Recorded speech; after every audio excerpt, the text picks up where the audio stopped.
بسم اللہ الرحمن الرحیم۔ السلام علیکم ناظرین، آپ سن رہے ہیں عثمان بن حنیف کو اور ہم آپ کو کہتے ہیں خوش آمدید۔ ناظرین، اس سے پہلے والی ویڈیو کے اندر ہم نے حضرت خالد بن ولید کے بچپن، آپ کی ابتدائی زندگی، اسلام قبول کرنے سے پہلے کی زندگی اور اسلام قبول کرنے کا سارا منظر آپ کے سامنے پیش کیا تھا۔ آج کی ویڈیو کے اندر ہم حضرت خالد بن ولید کی اسلام کے لیے جو خدمات تھی اس کے بارے میں ہم تفصیل سے بات کریں گے۔ تو مزید آگے بڑھنے سے پہلے ہم آپ سے درخواست کرتے ہیں کہ اگر آپ نے ہمارا چینل ابھی تک سبسکرائب نہیں کیا تو ہمارے چینل کو سبسکرائب کر لیں اور بیل آئیکن کو لازمی پریس کر لیں تاکہ ہر نئی آنے والی ویڈیو آپ کو بر وقت مل سکے۔ ناظرین، حضرت خالد بن ولید کا اسلام قبول کرنا تھا کہ کفر پر غشی طاری ہو گئی۔ آپ کے ساتھ عکرمہ بن ابو جہل اور عمر بن عاص بھی اسلام میں داخل ہو گئے۔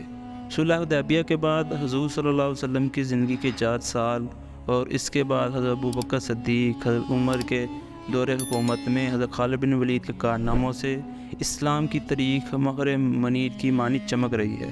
مورخین کے مطابق حضرت خالد نے چھوٹی بڑی 125 لڑائیاں لڑی، ایک بھی لڑائی میں شکست نہیں کھائی۔ عرب میں مشہور تھا کہ جس جنگ میں حضرت خالد بن ولید ہوں گے اس میں فتح غالب ہے۔ آپ کثرت و قلت کے اعداد و شمار سے بے نیاز تھے۔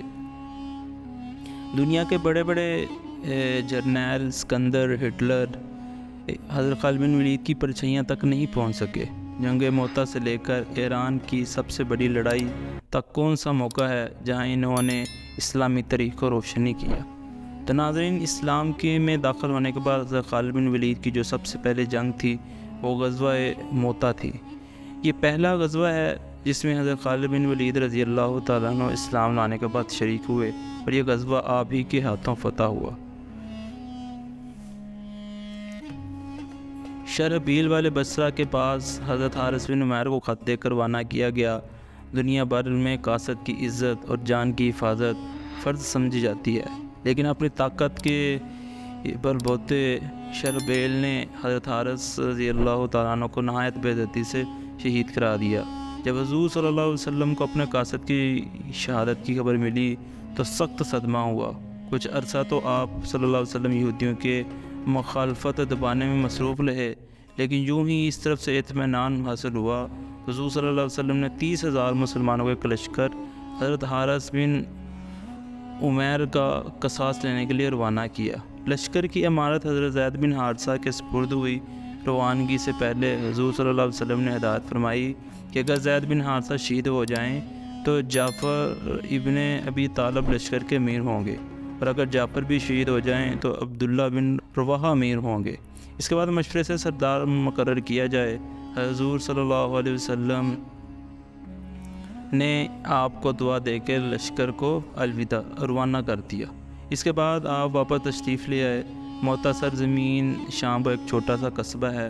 جب یہ لشکر موتا پہنچا تو شرحبیل نے لشکر اسلام کا حوال معلوم کرنے کے لیے اپنے بھائی سدوس کو 50 سواروں کے ساتھ روانہ کیا۔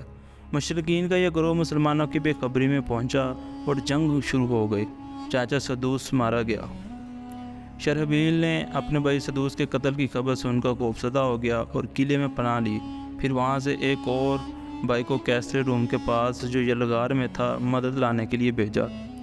چنانچہ وہاں سے 1 لاکھ کی فوج بھیج دی گئی، اور بعض مورخین نے کہا کہ اس فوج کی تعداد 1 لاکھ سے زیادہ تھی۔ اب اس لشکر کی خبر مسلمانوں کو ہوئی تو انہیں تفشیش ہوئی۔ بعض لوگوں نے مشورہ دیا کہ حضور صلی اللہ علیہ وسلم کو اس خبر سے مطلع کیا جائے۔ حضور صلی اللہ علیہ وسلم چاہیں تو ہمیں واپسی کا حکم دیں یا ہمیں جنگ میں ہی لڑنے کا حکم دیں، لیکن عبداللہ بن رواحہ نے کہا، اے لوگو، جس چیز یعنی شہادت سے تم ڈرتے ہو اس کے لیے تو اپنا وطن چھوڑ کر یہاں آئے ہو۔ مسلمانوں کو سبھی لشکر کی کثرت نے فتح کیا۔ بدر کی لڑائی میں ہم بہت کم تھے اور دشمن بہت زیادہ۔ ہمارے پاس بے سر و سامانی کی وجہ سے صرف 2 گھوڑے تھے، لیکن پھر بھی خدا عز و جل نے کفار کو ہر طرف سے ساز و سامان سے راستہ تھے ہم کو فتح عطا فرمائی۔ اس وقت ہماری مہم کی تکمیل صرف 2 صورتوں میں ہو سکتی ہے، یا تو ہمیں فتح حاصل ہوگی یا ہمارا غازیان اسلام میں شمار ہوگا۔ یا شہادت نصیب ہوگی تو اس صورت میں ہم جنت میں اپنے دوستوں سے ملاقات کریں گے، اور ہر صورت میں ہم خداوند تعالیٰ کی رضامندی حاصل کریں گے جو ہماری زندگی کا مقصد اعلیٰ ہے۔ صحابہ نے حضرت عبداللہ رضی اللہ تعالیٰ عنہ کی تائید کی، چنانچہ مومنین اور مشرکین کی صفیں مقابلے کے لیے آراستہ ہو گئی۔ حضرت زید مسلمانوں کی قیادت کرتے ہوئے شہید ہو گئے۔ آپ کی شہادت کے بعد حضرت جعفر بن ابی طالب نے اسلامی جھنڈا سنبھالا، کفار سے لڑنے لگے۔ آپ کو گھوڑا زخمی ہو کر گر پڑا تو آپ پیدل لڑنے لگے۔ اچانک ایک کفر کی شمشیر سے آپ کا دایاں بازو کٹ گیا۔ آپ نے علم اسلام کو بائیں ہاتھ میں لے لیا۔ جب وہ بھی کٹ گیا تو آپ دونوں پیروں کے درمیان علم کو سنبھالا اور کٹے ہوئے بازوں کے سہارے اونچا رکھنے کی کوشش کی۔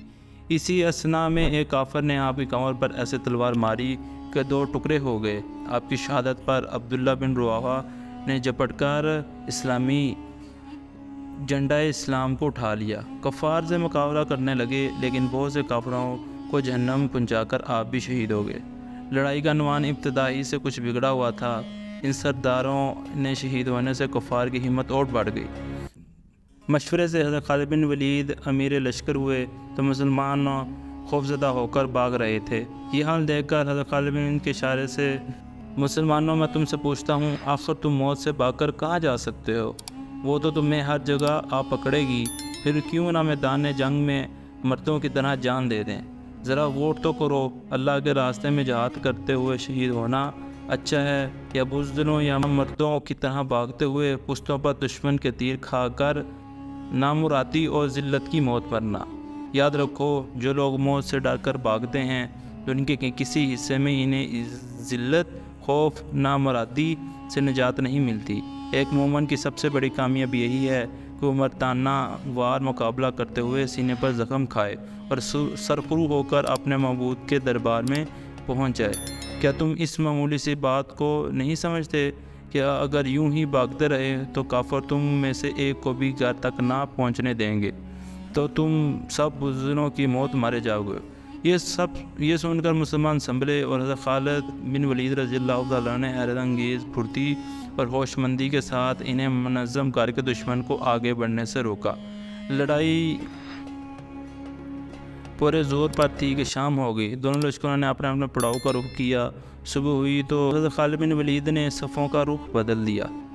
جو آگے تھے انہیں پیچھے کر دیا اور جو پیچھے تھے انہیں آگے کر دیا۔ مشرکین نے جب لشکر کو اس ترتیب سے دیکھا تو خوفزدہ ہو گئے اور یہ سمجھے کہ رات ہی رات میں مسلمانوں کو کمک مل گئی ہے۔ اس خیال نے ان پر ایسا ہراس طاری کیا کہ مقابلے کی تاب نہ لا سکے اور راہ فرار اختیار کی۔ اس طور پر اللہ تعالیٰ نے حضرت خالد کو مظفر منصور کیا اور دشمنان اسلام کو شکست ہوئی۔ جنگ موتا میں حضرت خالد بن ولید نے جس بہادری اور تدبیر کا مظاہرہ کیا، تاریخ میں اس کی مثال نہیں ملتی۔ کہاں 3000 مسلمان اور کہاں 1,00,000 کفار، لیکن حضرت خالد بن ولید نے حسن تدبیر نے اقلیت کو اکثریت پر غالب کر دیا اور کافر خوفزدہ ہو کر میدان سے بھاگے۔ جنگ موتا میں دوسرے دن حضرت خالد بن ولید کا لشکر اسلام کی ترتیب کو بدل دینا ایک بہت بڑی جنگ تدبیر تھی جو خاطر خواہ طریقے پر کامیاب ہوئی۔ اس جنگ میں مسلمانوں کی فتح نے ان دشمنان اسلام کی آنکھیں کھول دی جو اپنی کثرت کے بل بوتے پر مٹی بھر مہد صحابہ کو ختم کر دینا چاہتے تھے۔ روایتوں کے مطابق جنگ موتا میں حضرت خالد بن ولید کے ہاتھ سے 9 تلواریں ٹوٹی۔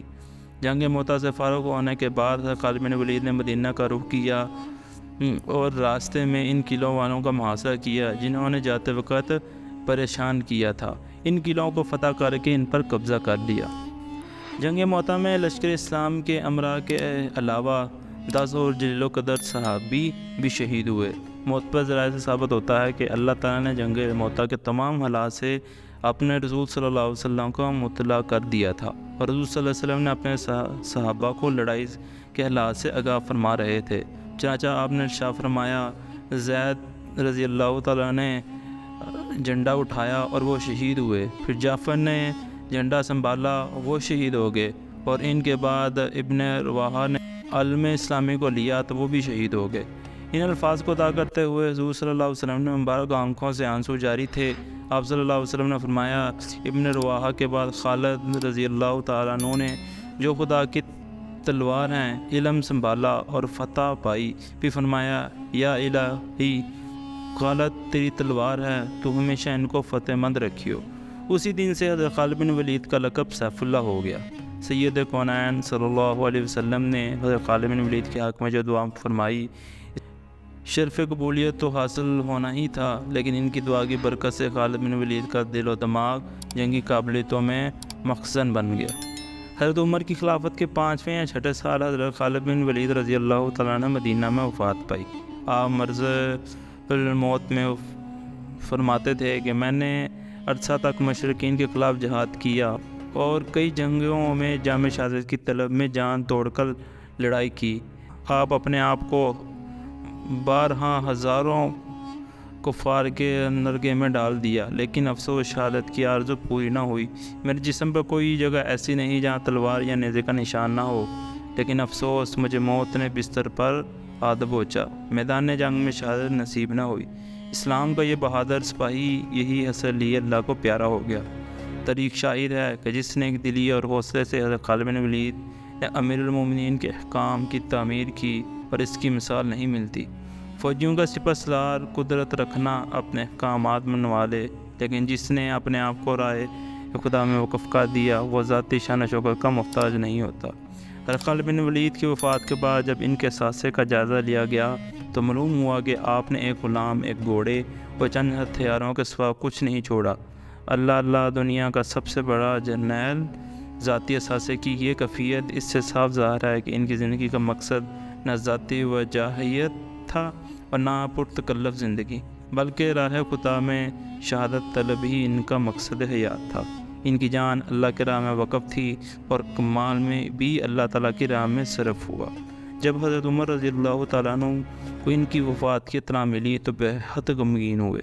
انہوں نے فرمایا مسلمانوں کو ایک ایسا نقصان پہنچا ہے جس کی تلافی ناممکن ہے۔ حضرت خالد بن ولید ایسے جرنیل کہ اب شاید ہی ان کی جگہ لے سکے، وہ دشمن کے لیے مصیبت تھے۔ ایک دفعہ عرب کا ایک شاعر حضرت عمر کی خدمت میں حاضر ہوا تو آپ نے فرمایا مجھے خالد بن ولید کے متعلق اپنے اشعار سناؤ۔ وہ عرب کا بہترین شاعر تھا، لیکن اشعار سننے کے بعد حضرت عمر نے فرمایا تم نے خالد کا حق ادا نہیں کر سکے۔ تو ناظرین، یہ تھے حضرت خالد بن ولید رضی اللہ تعالیٰ عنہ۔ ہمیں ان کی تاریخ آپ تک پہنچانے کا مقصد یہ تھا کہ ہمیں پتہ چلے کہ ہمارے اسلاف کیا تھے، اسلام کے اصل ہیرو کون تھے۔ اور ناظرین، اگر آپ کو ہماری یہ ویڈیو پسند آئی ہے دوسرے لوگوں تک بھی شیئر کریں تاکہ عالم اسلام کے تمام ہیرو تمام دنیا میں پھیل سکیں۔